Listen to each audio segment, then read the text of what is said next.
Artist research with a focus on line.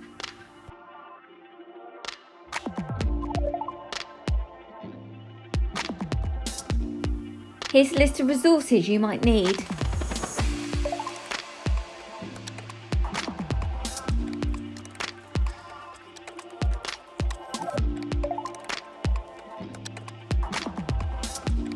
Hello, I'm going to show you how to use your artist research to create a response. So I looked at Patrick Caulfield. There are lots of different artists who really focus on line and still life objects or everyday objects, such as Michael Craig Martin or Catherine Morling. So my advice would be to take a little look on social media or just browse the internet and see if you can find an artist who inspires you. So Patrick Caulfield inspired me.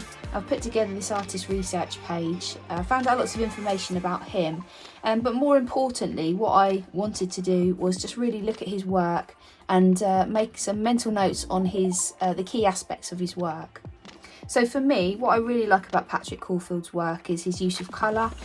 He uses a lot of primary colours, a lot of bright bold colours. I love his use of bold line. He uses a lot of thick bold outlines, and then later on, some of his later work, he incorporates more pattern into his work, which I really liked as well. So once I've looked again at my artist research, I'm going to keep that nearby so as I've got that as a reference and I can keep coming back to that just to get some ideas. The next thing I'm going to do is I'm going to take a look at the work that I've previously completed. So I've got all of my times drawings and my quick studies here that I'm just taking a look at, just to get an idea on what kind of composition I want to create. And then I think I'm going to get started. So today I'm going to work on A5 paper. I'm going to keep those as reference. And there we go. I'm going to work portrait. And to get started, my advice would be to use a pencil to mark out your compositions before you get started. So I'm going to use my previous drawings, and I'm just going to really lightly, the reason I'm doing this lightly is because I intend to paint, so I don't want to see too many outlines.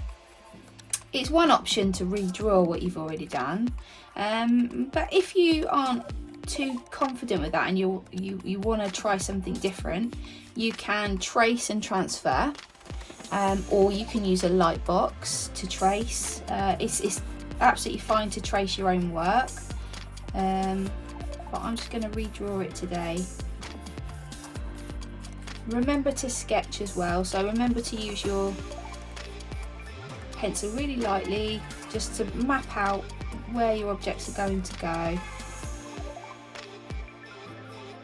You can even refer back to the objects themselves as well. If you feel like some of your drawings or your studies that you've previously done are slightly lacking detail, you can refer back to what you actually used in the first place to draw from. There are no rules.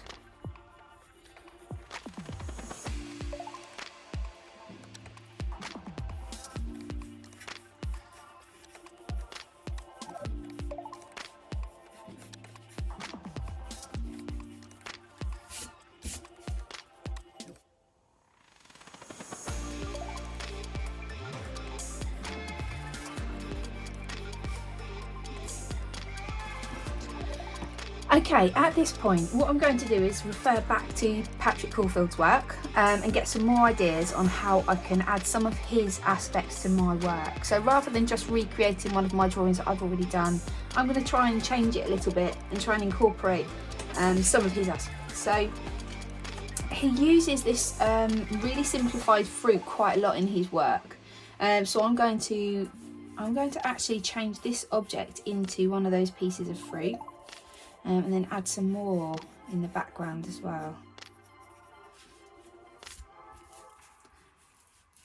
And then he uses a lot of line to suggest sort of windows and outbuildings. So I'm just going to pop in some more lines and just sort of get ideas from him.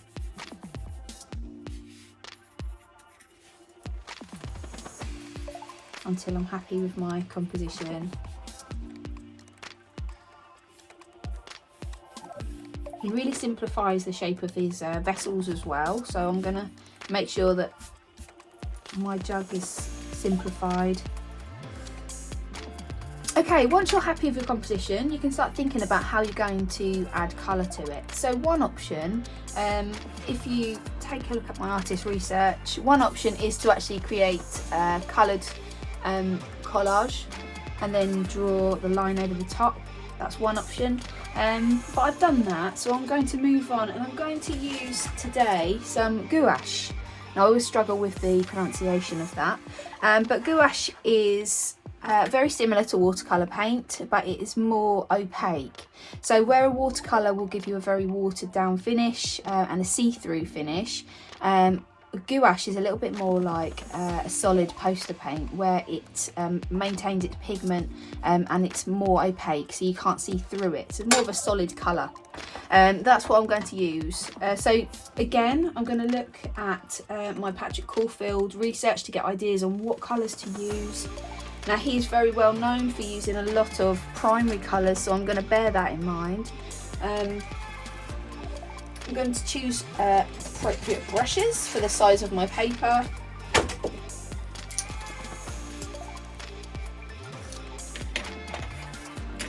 And then I really wanted to keep he uses primary colours, so I want to use a lot of primary colours, but also I really like the colour of the jug that I was painting, so I think that I'm going to maintain that orange.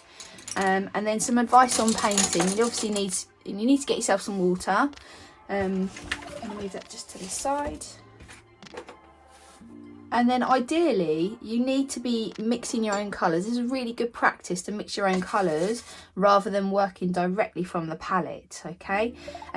So I'm going to start off by mixing my orange for my jug.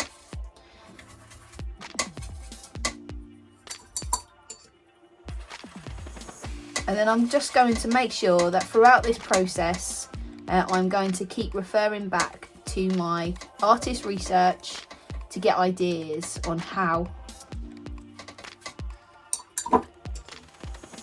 to develop my own piece of work.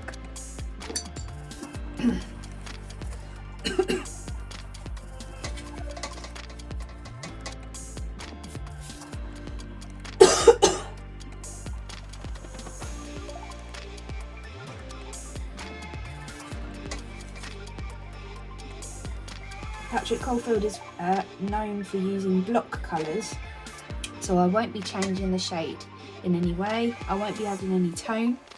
I will just be using block colours.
Okay, once you're happy with the painting and you have filled your page, you can allow that to dry. Later on, I'll show you how to add line over the top. Okay, my painting is dry and I'm ready to start adding the black outline. So you've got a few options here. You can either use a fine liner and then thicken up the line until you're happy with the effect. That might take you a little while. You could use a broad pen to draw the line over the top, which would be quite effective. Or you could challenge yourself a little bit more and choose a nice fine brush and use black paint over the top.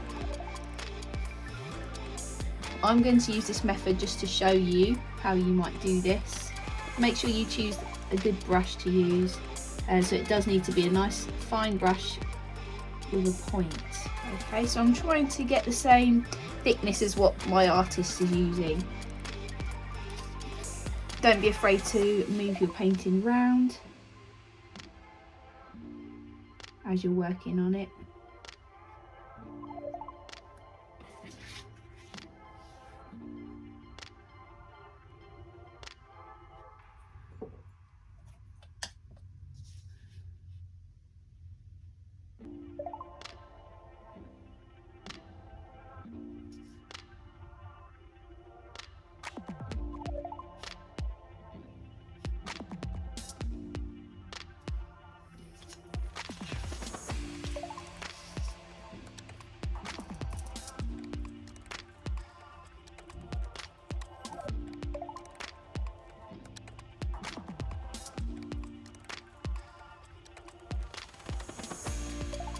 I'm trying to keep my lines consistent and as neat as possible. So you're going to need a steady hand.